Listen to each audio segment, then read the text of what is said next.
You're listening to the Packernet Podcast Network.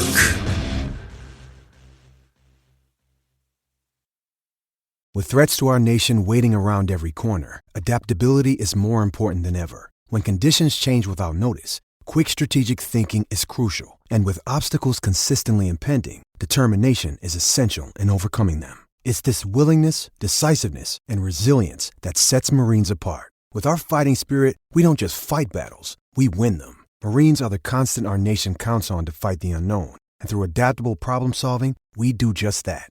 Learn more at marines.com. It's only a kick, a jump, a block. It's only a serve. It's only a tackle, a run. It's only for the fans. After all, it's only pressure.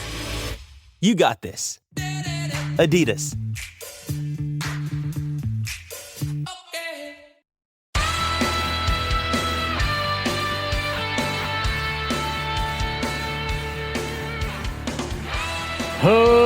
Ladies and gentlemen, welcome once again to the Packernet Podcast. I am your host and resident panelist, as always, Ryan Schlip. Check us out online, packernet.com. Find me on Twitter, pack_data. Well, first of all, before we get started, I am super excited to announce, been kind of teasing it for a little bit of a while, but I think we got all the details finally ironed out. By the way, this is a big thanks to Packernet After Dark, the callers calling in and kind of getting this all squared away. And additionally, or especially, thank you to Brian Rowan for putting all this together. But I'm going to be sending out a form that you can fill out, and it's going to be a little bit of a draft game. Basically, it's just NFL draft predictions, and the person that has the highest score is going to win, or in this case, the two highest scores are going to win. You kind of already knew that, though. What you didn't know is that the good folks over at Fogo de Chão Brazilian Steakhouse have very generously decided that they're going to give away two $125 dining cards to the top two entrants. I think I briefly mentioned that with the Packers going to Brazil, I thought it would be kind of cool if we got to work with a Brazilian steakhouse, partially just, because I love steak and I'm a massive advocate for Brazilian steakhouses. But it would just be a cool way to celebrate with honestly not a whole lot of other Brazilian anything in America that I'm aware of. So I kind of mentioned it half-heartedly, didn't really expect anything to come of it. And almost immediately, Fogo reaches out and more or less was like, I'm down, let's do it. So very, very cool. To be clear, not technically a sponsor of the show, but they are going to provide a reward for the winners of the contest, which is very, very nice of them to be willing to do that. If you didn't know, Fogo has restaurants all over the place. I looked at it. I was like, I don't know exactly where they're all at. It is worldwide. So do yourself a favor and see if there's a Fogo near you. And if you haven't tried it, try it. But they bring around steak on swords. So it's something you need to do. And it's super fancy. I was kind of shocked. The first time I went to a Brazilian steakhouse, I went with my kids. And fortunately, I was on business. So I was already kind of dressed nice. People were suit and ties. It was a whole thing. Not saying you have to. I'm just saying I was surprised. It was such a nice and clean, upscale environment. You want some champagne or some wine or anything? Like, no, dude, I'd Coke. But the meat is just absolutely delicious. They've got, of course, picanha, which you probably haven't even had that, I would guess. I never had it before. It's one of the only places I know to get it because it's a cut that we don't usually get here. But also all the familiar cuts that you might be associated with.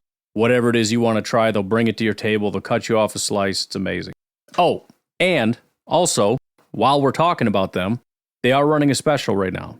When you make a reservation, put in Fogo44 in the special requests section. You can get all the picanha and salad, sides, desserts, the whole 9 yards for $44, which is pretty shocking because I don't remember the last time I went out to eat for $44. Anyways, I'm basically rambling at this point, but just really grateful to them and excited to be able to give you guys that. So if you want to ask me directly, that's fine. I can get you the form. Otherwise, I'm going to post it up on social media on X and Facebook and all that good stuff. So, all right. So today was supposed to be offensive tackle day. I even wrote a song about it. I mean, by wrote a song, I mean told the robot to write me a song, and it did, and I like it, and we're going to play it tomorrow. But There's been so much discourse going on, and it's one of those things you kind of just see it in your periphery and you don't really think about it. It's just normal draft discourse. There's a little of this, little of that, but then you keep seeing some stuff and it's like, okay, seeing it again, and then it starts to get louder and bigger, and you see the arguments, and they're 15, 20 comments deep, and then I went into one. And it was like, I'm trying to see what this referred to. It was a funny comment. I just kind of liked it and laughed. And I was like, what is he talking about? And then I looked, and it was like part of a huge thread. And I was like, oh, dang, all right, let me go to the top and just figure this out. And that was a part of a thread. So you ever do that? You follow it all the way through? I hesitate to even do this because I feel like most of you know my position on this. I've mentioned it more than 1,000 times. But I want to kind of give a comprehensive view. I don't even want to say my view. It's not my view. It's the view. Allow me to, it's funny because part of the discourse online is how arrogant some people are about stuff. Allow me to be very arrogant about this. There is a right opinion here. And I will do my best to let you know if there's some gray area or some area where I'm not entirely sure.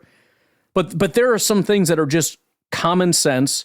And let me put it this way. There are some variables that need to be accounted for and some very obvious truths that need to be discussed. What I'm talking about is this whole thresholds thing.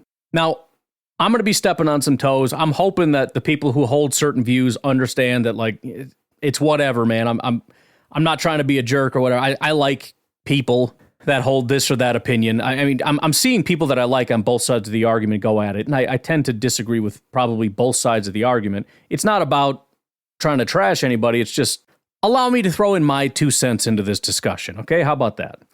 One of the hardest things I think about this is how do I even start? First of all, let me kind of paint a picture of the very far ends of the discussion where probably very few people live. But I'm starting to see both, and it's becoming it's funny because as we go along, you're starting to see newer and newer. We're getting bored, basically. And we're starting to have all kinds of different weird arguments. It's like in the off season when you start to see a bunch of crazy stuff happen. You're like, oh, it's peak off season. We're like in the off season of the NFL draft, which doesn't really make sense, but kind of. It's like nobody has anything else to talk about. Nobody really cares. And you're starting to see all this, like, I don't know, little chippy comments about like, oh, now all the experts and you're not an expert and I'm not. And so like some people are like really diving deep, and then other people are being real condescending about people that actually try and care. And then sometimes the people that try and care do get a little bit too like know-it-all-ish and everything. It's just annoying right now. I can't even find myself agreeing with anyone because sometimes it's just taken too far, you know? But on one end of the extreme, I am seeing this. It's not like I'm just making this up because it's like the end of the spectrum. Like, no, there are people, it is the end of the spectrum, and also people live there.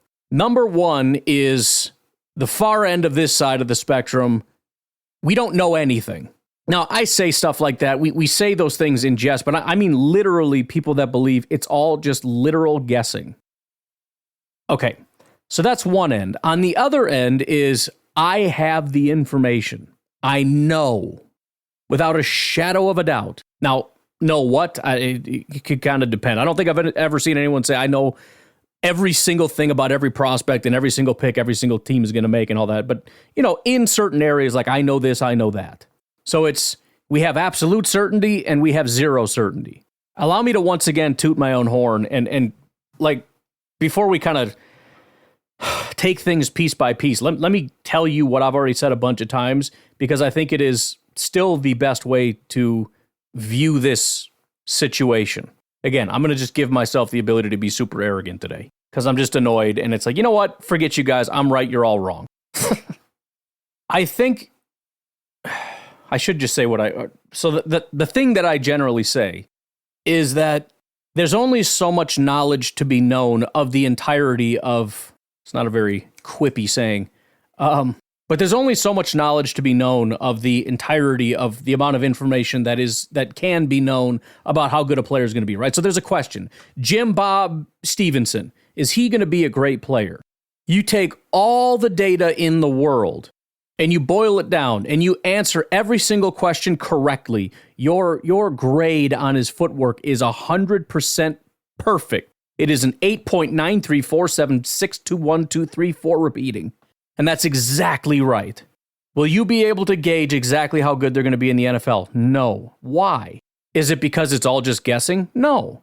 It's not all just guessing.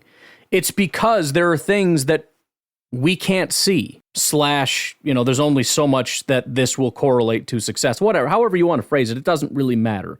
The bottom line is we can't have 100% knowledge of everything that is needed to know in order to answer the question of how good someone is going to be.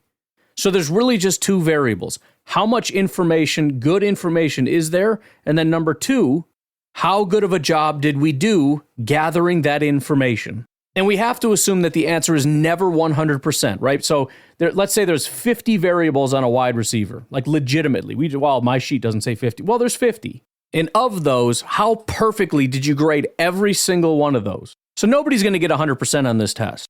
But then there's a question of, and I think this is probably different from prospect to prospect. Maybe certain positions, there's a higher correlation between this stuff and how well they perform. Or maybe some people have more off the field stuff, or some people have less on film that can't be, whatever. But from prospect to prospect, it's going to vary. But there's how good did you do on the test? I got a 70. Well, that's very good. How good did Gutekunst do compared to this guy over here? To let Poles cook over there. Cook some picanha, am I right? Okay. And then there's a question of how much does that actually tell us about this person? So you might be, well, I got 70%. Okay, well, how much of the whole did we, how much does the data encompass? 40%. Okay, so I got 70% of 40%. And that's about as good as it's ever going to get. There is no 100% on this. This is why the most perfect GM in the world is never going to nail all the picks. Partially because there's not enough good picks to nail all the picks every year. But that's beside the point. So that's more or less my thought on the whole. This is all guessing. It's not guessing. There is information and there's relevant information. And this is very obviously proved. There is a correlation. This is going to sound like it's such an obvious thing, it's stupid. But there is obviously a correlation between when you were drafted and how good of a football player you are. Well, if it was guessing, the correlation would be zero. It's not. There's a correlation and a relatively high correlation. In fact, it's probably the highest correlation of any single indicator of how good a player is going to be is where they were drafted. I think that is the case. So there's obviously information and good information, and it's learnable and understandable, and the people that do this job have some level of a grasp of that.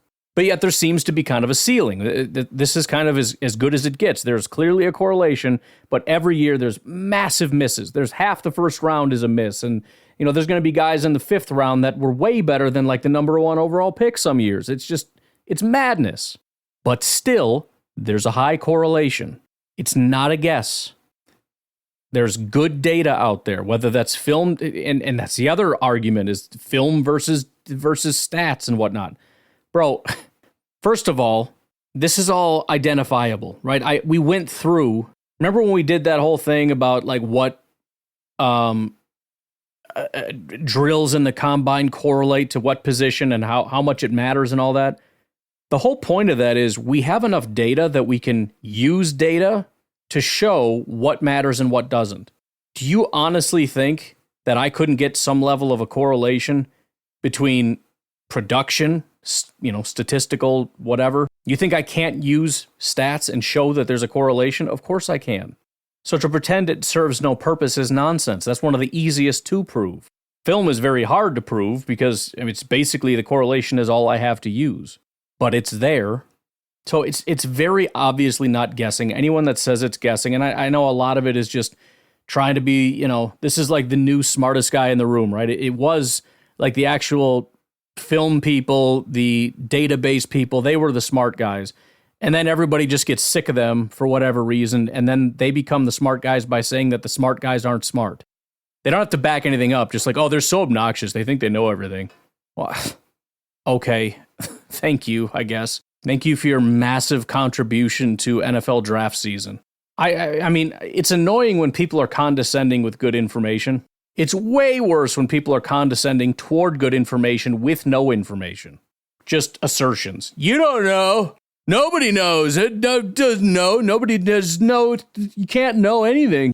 Congrats on your one semester of philosophy there, Socrates. But look, watching there is good information.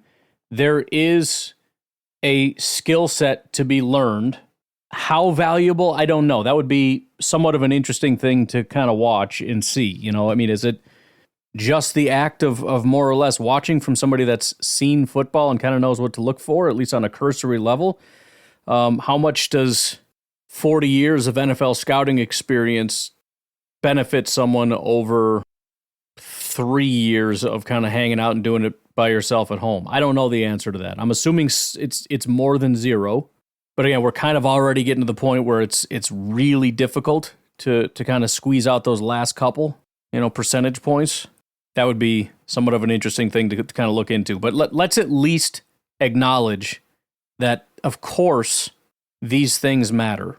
Age does matter, and we can show that statistically. Height, weight, speed matters. Maybe not a ton. Maybe in some cases not at all. Although, again, I think some of that was flawed when it said not at all, because I think it ends up being self-selective. It's not at all amongst people that would ever be drafted as NFL football players, right? A 4-foot person would probably struggle, but they're not in the NFL. So among people that could be, considered, let's say, NFL corners, size doesn't matter. I don't remember if size was a factor for corners. I'm just using that as an example. But, college production matters. Breakout age, I would assume, does matter as much as people get upset about it. The bottom line is if you can simply demonstrate it, and there are very straightforward ways of demonstrating this, assuming you have enough data to show that it's valuable and good information. And then there's information that's not valuable or good that can just help you get a little closer to the truth. All right, so that's one side of it. Why don't we take our first break? I want to come back and kind of look at the other side of it, which is this sort of belief in absolute knowledge. We know that, they would never type talk, which is very prevalent. And I kind of thought we were through with it after we drafted Quay and Wyatt, because we would never draft a linebacker and we would never draft a 25-year-old, and we did both of them in the first round. But we're right back at it. And so before I start jumping in right now, why don't we take a break and I'll give sort of my view of the better way of saying these things than just being so one-dimensional about everything. We'll take a break. We'll be right back. We all have smartphones, and we all know they're pretty amazing, but they also can be amazingly distracting, especially when we're around other people. So US Cellular wants us to reset our relationship with our phones by putting down our phones for $5. That's right, a company that sells phones wants us to put down our phones. And to see what we find, learn more at uscellular.com/built for us.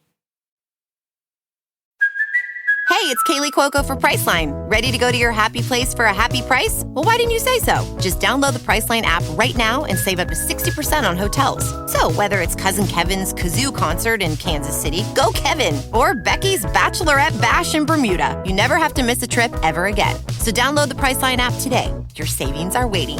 Go to your happy place for a happy price. Go to your happy price, Priceline. This episode is brought to you by Shopify. Whether you're selling a little or a lot, Shopify helps you do your thing, however you cha-ching. From the launch your online shop stage, all the way to the we just hit 1 million orders stage. No matter what stage you're in, Shopify's there to help you grow. Sign up for a $1 per month trial period at shopify.com/special offer, all lowercase. That's shopify.com/special offer. Have you ever experienced turbulence on a flight and wondered why? And you can see all the terrain around you. You've got no issue with visibility or anything? No, everything's peachy.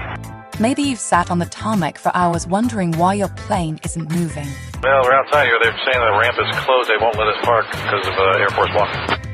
Listen in on the conversations between pilots and air traffic controllers on the Air Traffic Out of Control podcast. 512 Whiskey declaring an emergency. There's smoke in the cabin. I need to make a landing right now on 31 left. We have the most interesting, wild, and funny ATC recordings you will ever hear. Check out Air Traffic Out of Control wherever you listen to your favorite podcasts. So I want to start with this just because it kind of vaguely touches on what we're talking about. It's just this level of being willing to just see what's right in front of your face. And this really speaks to the NFL and GMs and scouts and whatnot. And as much as I want to revere them and give them their props, some of the stuff is just stupid. So I don't even know what this is from. This is some Q&A thing with Daniel Jeremiah. I don't know if this was a call or from an article or what. But the question is about GPS and some of that stuff. You know, Puka Nacua ran it real fast. Keon Coleman is sort of the Puka Nacua of this year. Is he going to be that dude? Is he going to kind of break out? Whatever, right?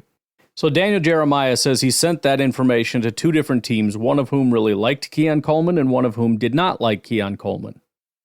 The one team that liked Keon Coleman, when they saw the information of how fast he ran the gauntlet, which is, you know, obviously surprising because he ran a slow 40, but when we saw the GPS time for the gauntlet, it was actually really fast. I think he was the fastest or whatever. At least that's how it was for Coleman. Anyways, the team that liked him said, not surprised, that transfers to the tape. He's not a 40 guy, but he plays full speed all the time. And the team that didn't like him said, what is this? I don't really put much value in that. First of all, put much value in what? The gauntlet or miles per hour? So here is sort of my annoyance. I think they're both wrong. The second team that didn't like him was wrong from the outset. I mean, it's not to say because he was good in the gauntlet, you should have known he was going to be great. That's not what I'm saying. It's a simple matter that it is good information. It's an important piece of information that you can put in your toolbox, but he didn't want to hear it. He had spent months grinding the tape, and somebody throws, you know, some GPS miles per hour time at him, and his response is, well, I don't know. I don't know. I don't put any stock in that. Hilariously, the sentence was, what is this? I don't put much stock in that. You don't know what it is. Why would you not put stock in it? But this is also why I would never say a team can ever get to 100% of understanding, because human error and human bias and pride are such a massive factor that there's no way a team could ever get to 100%. I mean, that's just absurd that you wouldn't take that information and go, oh, wow. Even if you already knew that the guy was flying fast, why would you say that? I mean, you wouldn't say, what is it? I don't put stock in that. You would say, yeah, he's fast, but. So why is the other guy wrong? Because he also doesn't put stock in this. I know, because he's a scout. That's why he answered it the way that he answered it. Yeah, not surprised. That transfers to the tape. He's not a 40 guy, but he plays full speed all the time. He wouldn't have changed his mind if he had seen something else. It either confirms what I think I saw, or it doesn't confirm what I think I saw, and then I throw it out as being garbage. I mean, this is childish behavior that people put on social media, and I swat away as being, well, childish. And this is the idea that these scouts are all knowing, that they know I watched the tape, I know how fast he is. By the way, these are the same apes that will sit in the bleachers 40 yards away with a stopwatch as somebody runs a 40-yard dash. First of all, you're going to tell me that you don't care about miles per hour, but you're going to sit here and stare at the 40-yard dash like that and then hand time it? First of all, hand timing it is stupid. They have lasers that can get it down to a fraction of a second, you moron.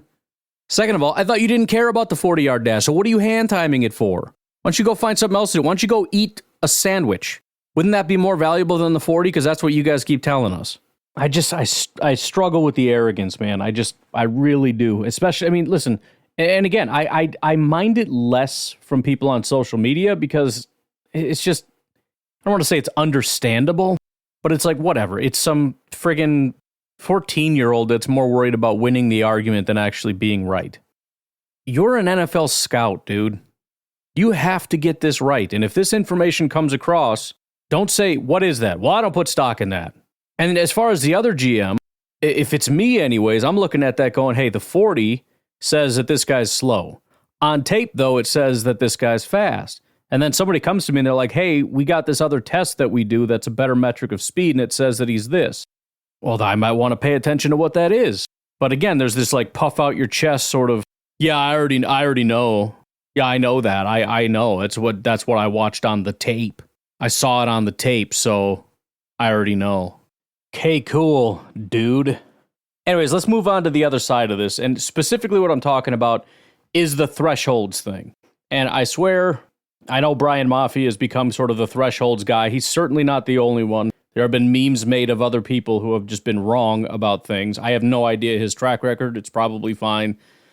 I just recently learned he's the thresholds guy, so I don't know anything about that. But I'm kind of, in general, attacking an idea, and since he's sort of the captain of that train, I guess, sorry, Brian.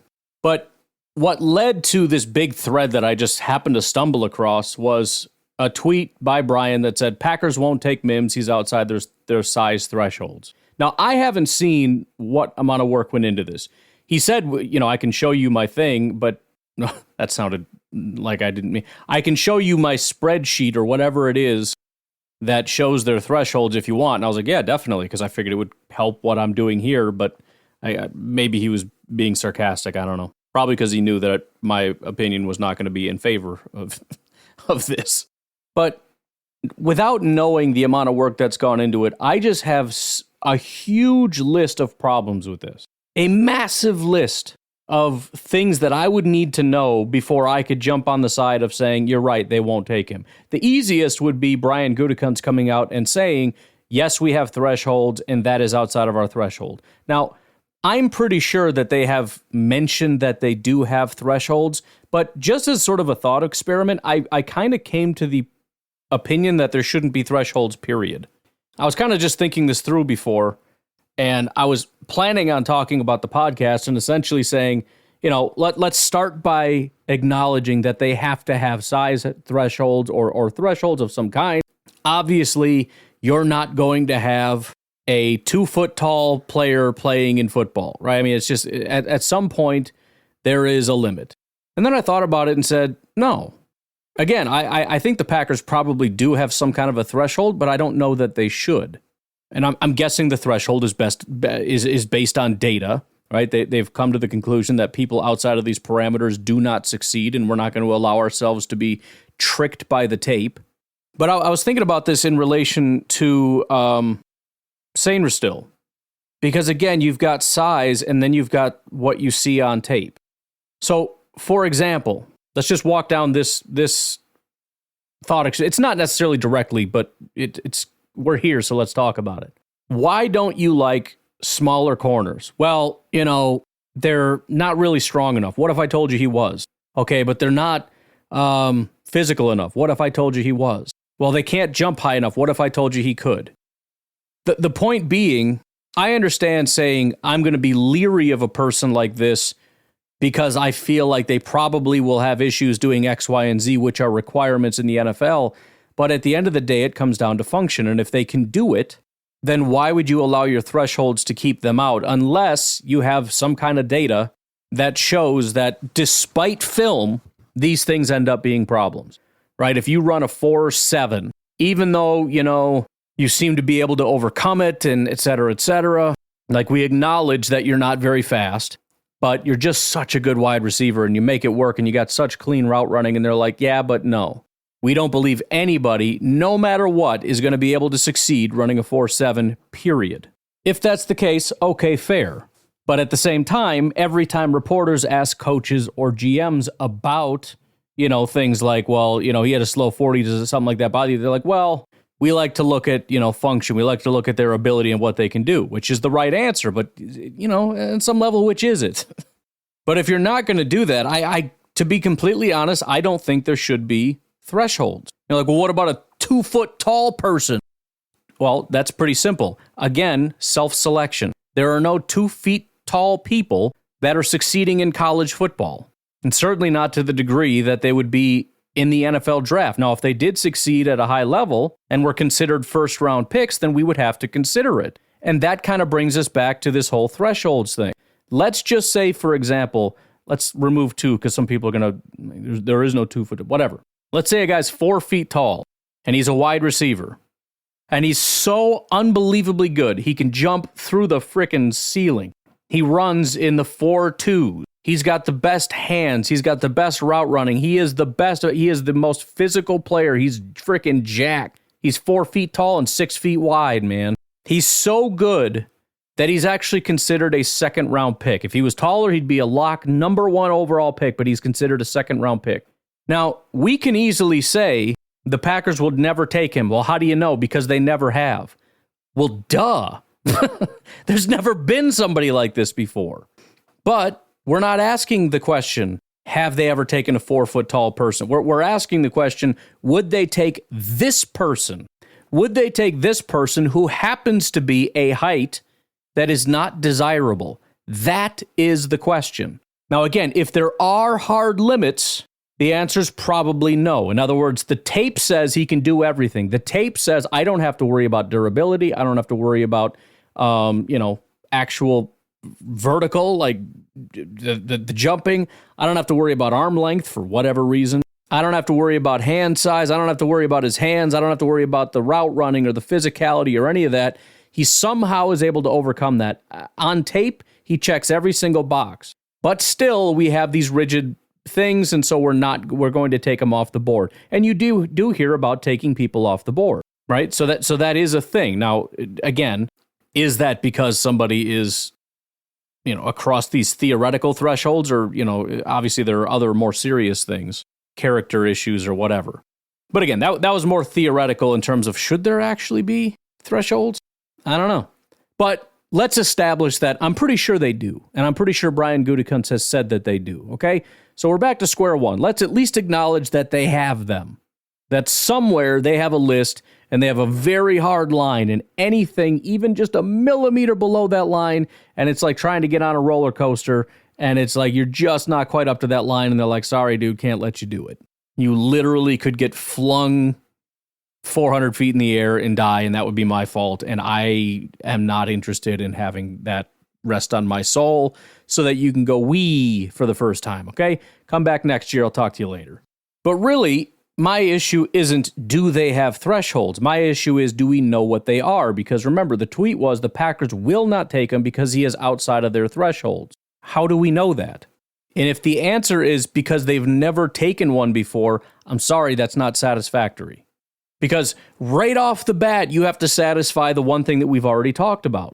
There are hard limit thresholds, and then leaving aside all the rarities and all that other stuff, you have to answer another question. Let's think about it from this standpoint. Why would there be a threshold? It doesn't make much sense, especially in the case of Mims. It's not like you're short. It's he's too heavy. Isn't weight a good thing, especially for an offensive tackle? Why would somebody's weight be outside of a threshold?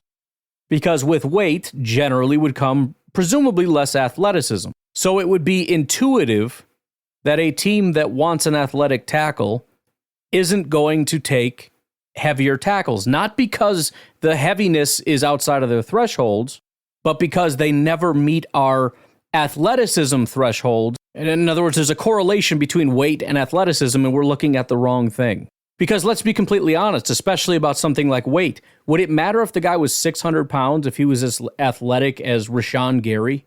Like those guys I used to make in Madden all the time that were like, 7 feet tall, 400 pounds, but had like 99 speed and 99 agility and everything.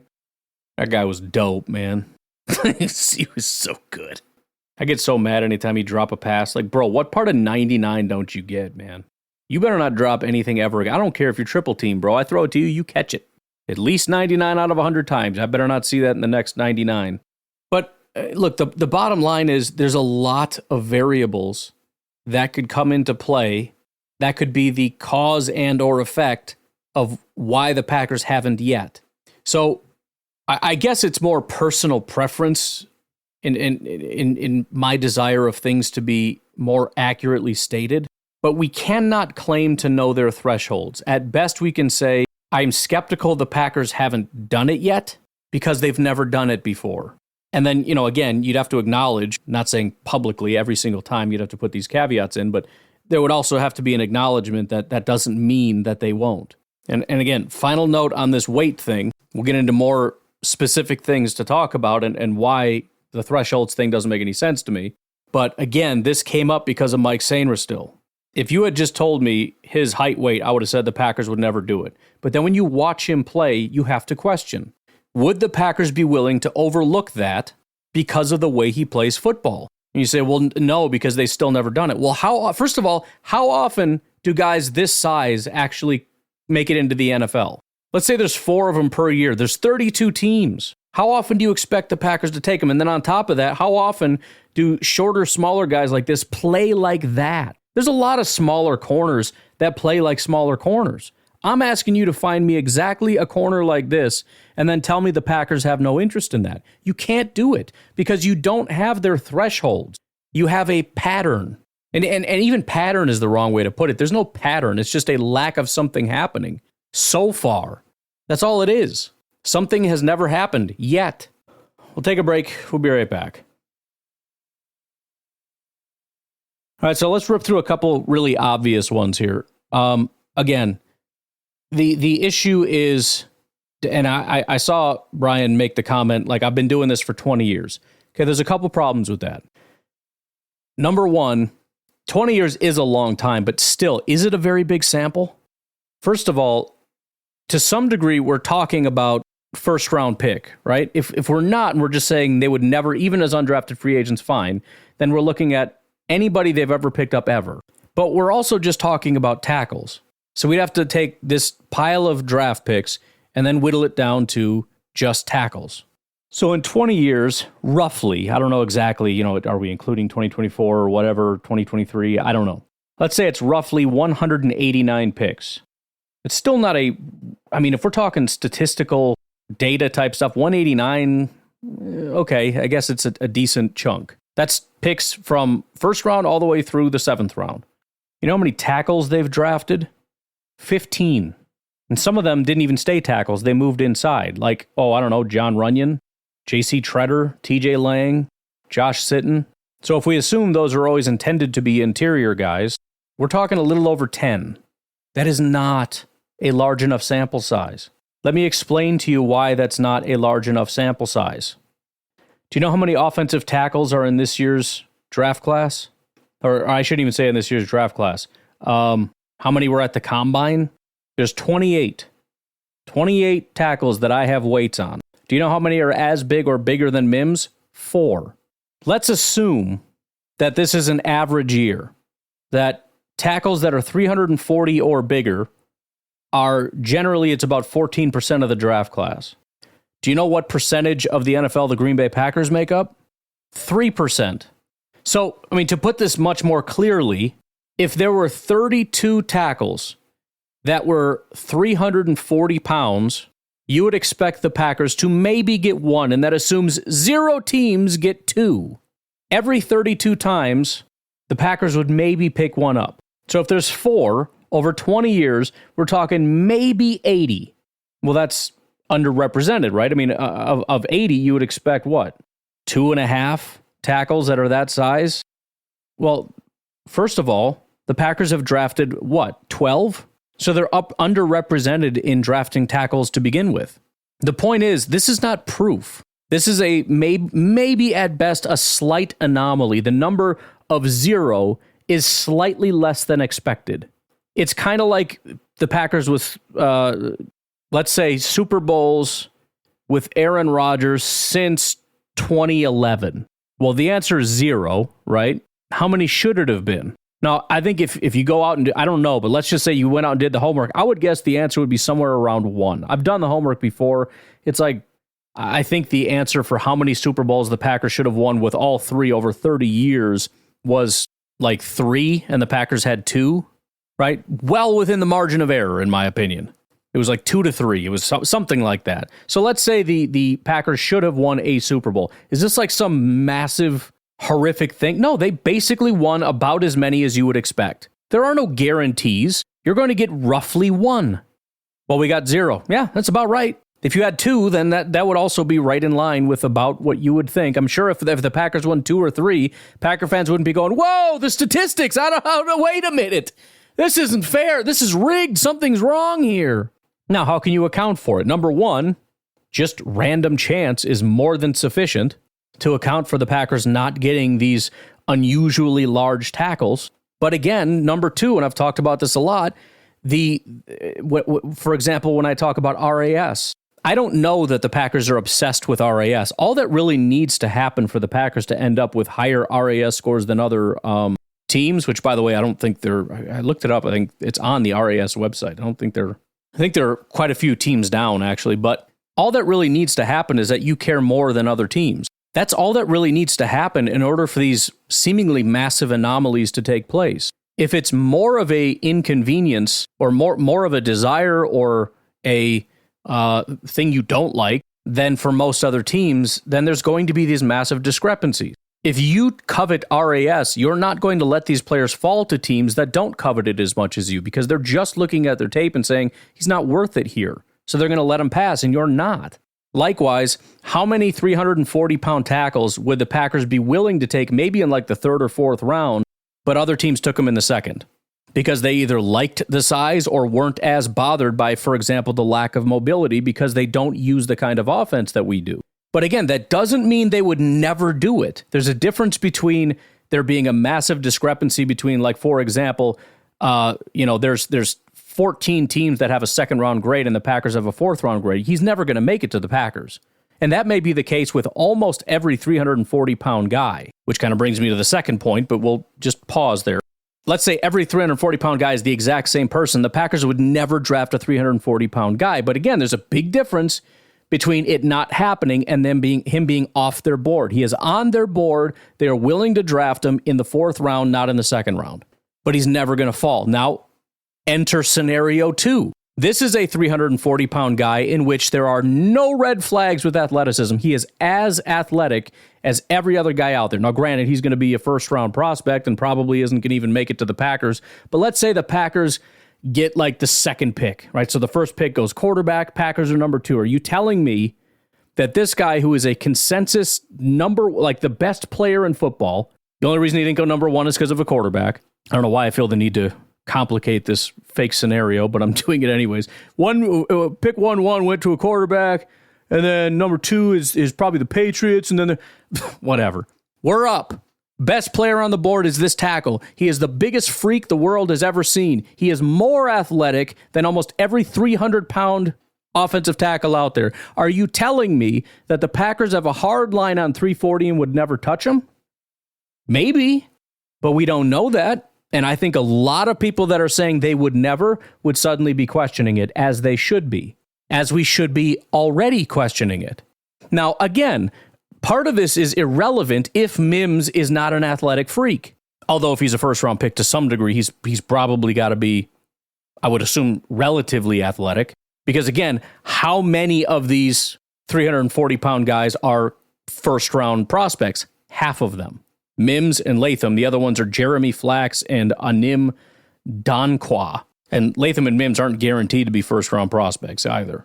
But that's sort of another part of this equation, these variables. If you say most 340-pound guys are not first-round prospects, therefore they're not athletic freaks, therefore we go back to scenario A, where some teams who care less are going to snag them well before the Packers would ever touch them, fine. But now we've got a question about first-round offensive tackles, and we can even look at that. How often do the Packers take tackles in the first round that are athletic enough to meet the speed thresholds, the athleticism thresholds that the Packers covet?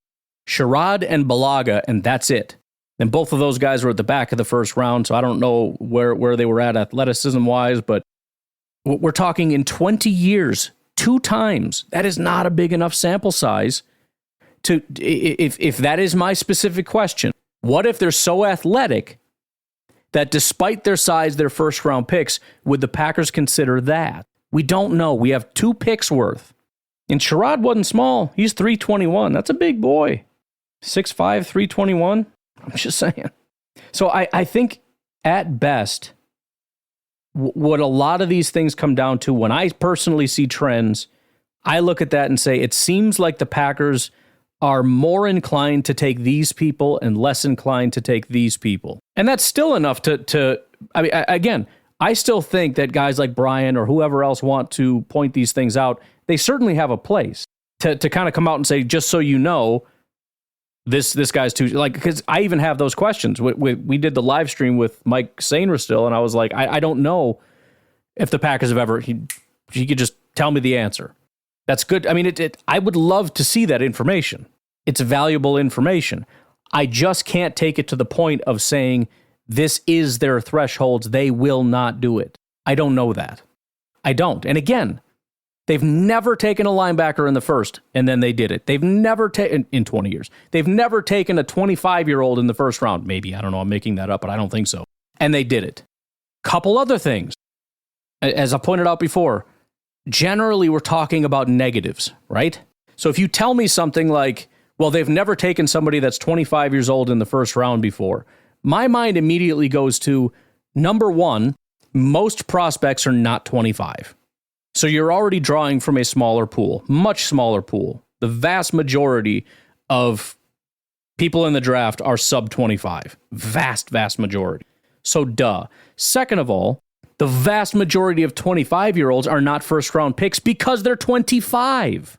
So again, I would need to see more data. Show me over, for example, 20 years, let's say, not just what the Packers haven't done, what everybody has done. What percentage of the time do teams take 25-year-olds? Okay, now remove quarterbacks because that's kind of a different thing. I'm guessing half the league is going to be at 0%. And again, that to me just demonstrates, it's not that half the league has ruled them out, it's that only half the league has been the ones to pull the lever. But as these rare occurrences happen, I mean, in my mind, we're still close to 50-50 that a team that has never done it is about to do it. Maybe slightly less because, again, you've got teams with higher inclinations and lesser inclinations. But how many of those teams that have never done it refuse to do it? I would say none to very few would just outright refuse because they're 25. And again, what happened? The Packers did it. Despite these rules that we make up, which are not rules. They're tendencies that might not even be valuable tendencies to begin with, because statistically, the Packers have done it the exact amount of times that you would expect them to do it in the time frame that you're talking about. Now, some more issues, and I'm sure I'm going to forget some. Number one, 20-year sample size of the Green Bay Packers. There are problems with that. You know what else has changed over 20 years? Two major things. Number one, the NFL. Number two, the Packers. The NFL changes, the NFL evolves. Some things that you can't handle, you can now handle. Some things that used to be important are not necessarily important, like smaller linebackers. I guarantee there were limits on how small a linebacker could be. Now, they're all small. Smaller, faster linebackers are all the rage. Same with offensive linemen, as it becomes less about just being this or defensive linemen, especially these big, monstrous defensive tackles. Now they're all these smaller, more agile type guys. Same with guards and tackles. They're slender and sleek and athletic. Some of them, not Mims, obviously. He's a big boy. And by slender, I mean 300 freaking pounds. Things change. Number two, the Packers change. Now that can be split into A and B. The Packers change in terms of their philosophies, that they change as data changes, as training changes. For example, there used to be guys that were so big, but they couldn't handle this. Now they can. Or maybe the thresholds even tighten a little bit as the NFL gets faster, right? With faster wide receivers, we need faster corners. Things change. But also, you know what else has changed? The GM. And so on one hand, the more data you have, the better. On the other hand, all the data prior to Brian Gutekunst doesn't matter to me. Brian Gutekunst has taken very few tackles. I have no idea his philosophy on tackles and exactly what this line is that he will not cross, if there even is one. So the very bottom line, and I'll be honest, and maybe he's not, in which case this is going to sound rude, but I honestly think Brian was trolling. To some degree, I think he was. The rigidness with which he would not budge off of the I know thing, while simultaneously admitting his hit rate is like 90%, made me think he was just leaning into it to kind of screw with people, which I respect. But in general, anybody that does happen to think that we know what the thresholds are, unless the Packers tell you you do not, you may have narrowed down. Really, all we've done is narrowed down based on what they have done. We have a line under which the shortest person, the slowest person, all that stuff, we draw a line under that. And so we know that above that, at least we tend to believe that they're willing to go there in certain situations. We don't know about under the line. But here's the other thing. I guarantee you we don't have those lines snugged up 100%. There's no way, right? For example, let's say that there is an exact inch mark.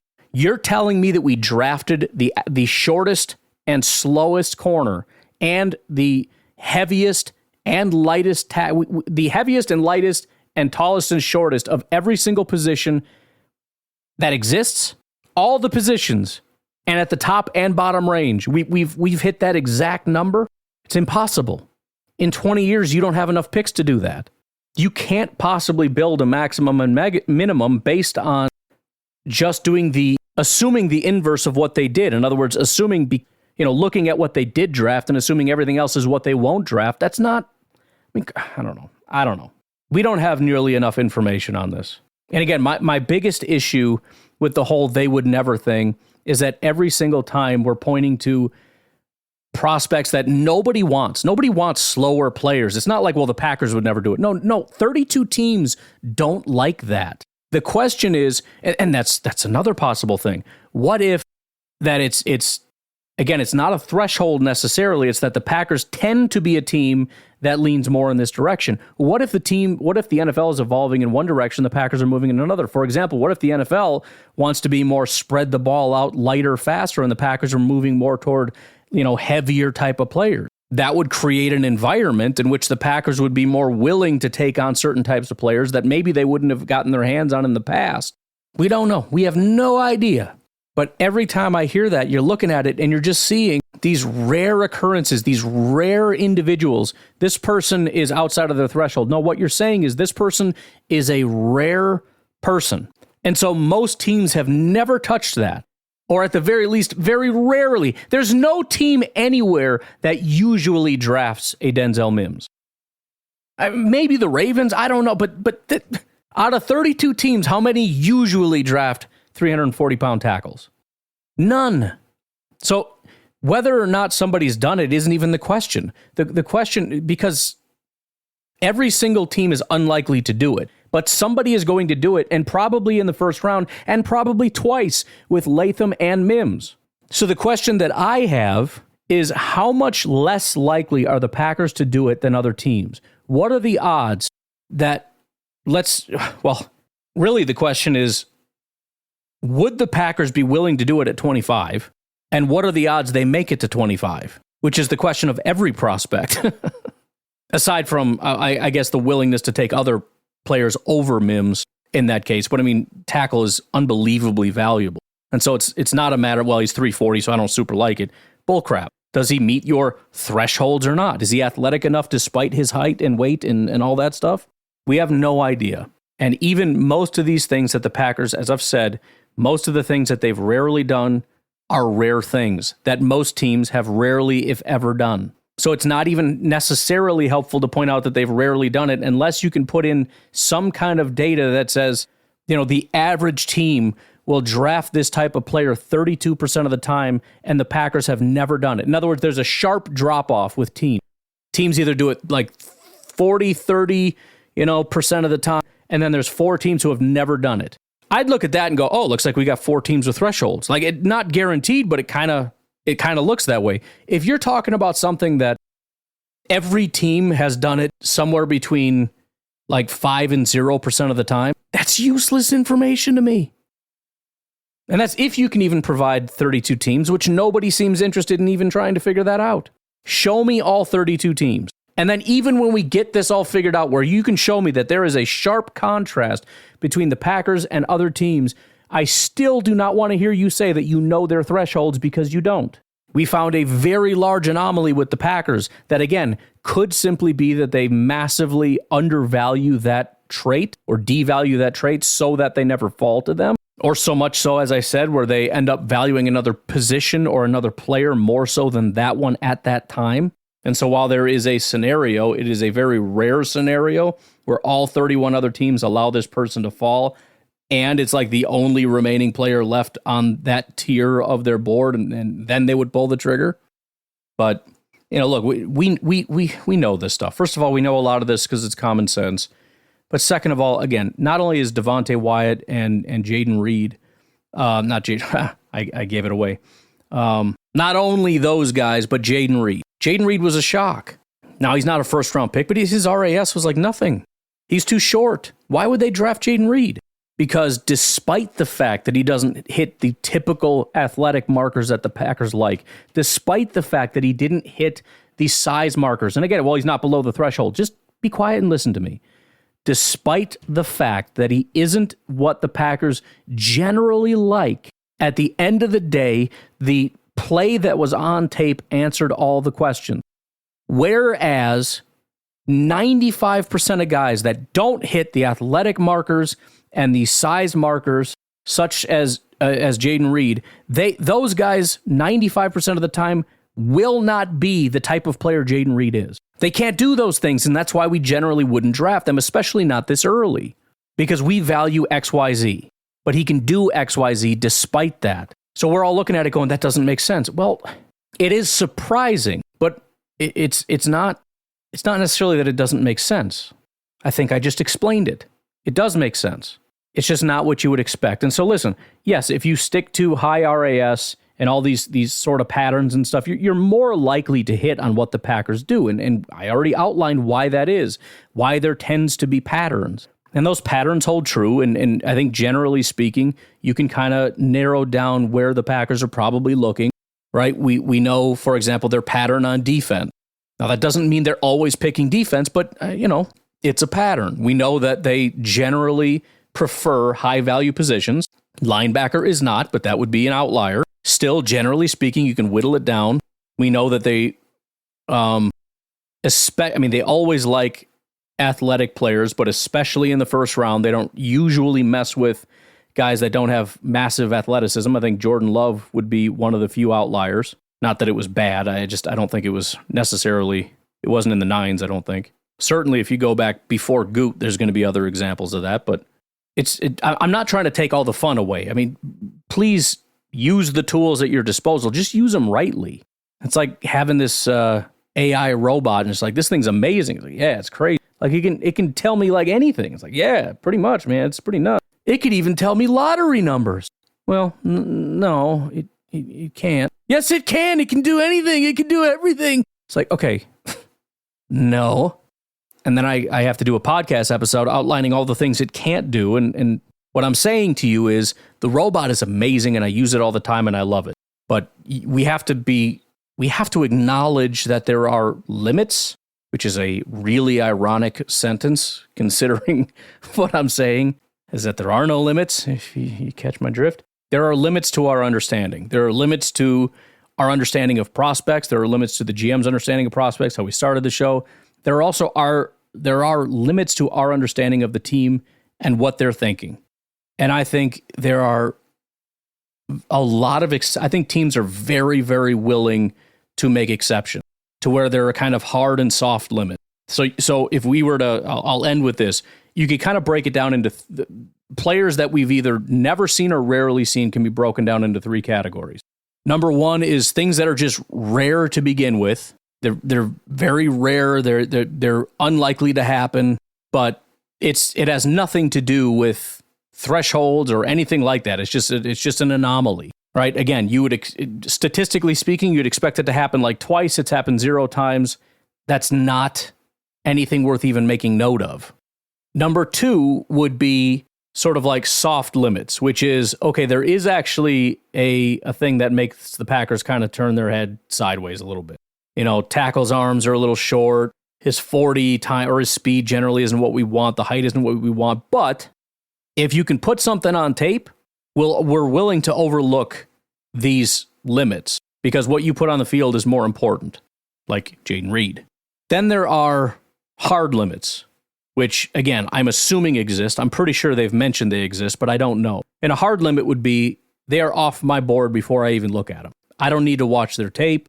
I don't need to know about their personality. I don't care about how they were raised. I don't want to hear from their coaches. This dude is 165 pounds, and he is 5'8.5", and he will never be on my team. He's scum. Take him off the board. And I think the amount of times that it's that is way lower than we think it is. And I think most of these quote-unquote limits, which are not limits, they're really just things that haven't happened yet, the vast majority fall into the first two buckets. Anomalies and soft limits that, if a guy can cross the line, then he's good. Which, again, is why with guys like Mims, if you initially say they've never done it before, the follow-up question is, does something kind of stand out? Is he more athletic than your typical 340-pound offensive tackle? If not, then you kind of look at it and go, okay, now we're only dealing with the first bucket. If there's hard limits, they're not drafting him. If there's soft limits, there's probably still not drafting him because he doesn't cross the soft limits thing. We're kind of just looking at, is he just a statistical anomaly? And that's why even using the data can still be beneficial. But again, we don't know what the thresholds are. Now, if somebody wants to come to me and say, I do know because the Packers told me, okay, then you do know. Officially 100,000%. Also, I would love to know that information. Other than that, do not talk to me about their thresholds. Thank you for coming to my TED Talk. You guys have a good rest of your day. By the way, don't forget, check out Fogo, man. Start getting excited because, you're going to win this thing and you're going to go and it's going to be amazing. Anyways, have a good one. Bye-bye. This is the end. I speak to you. It's time to charge. The game we view. No giving up, we stand, we conquer. All in for green and gold, we thunder. Packernet, our fearless cry. Echo strong.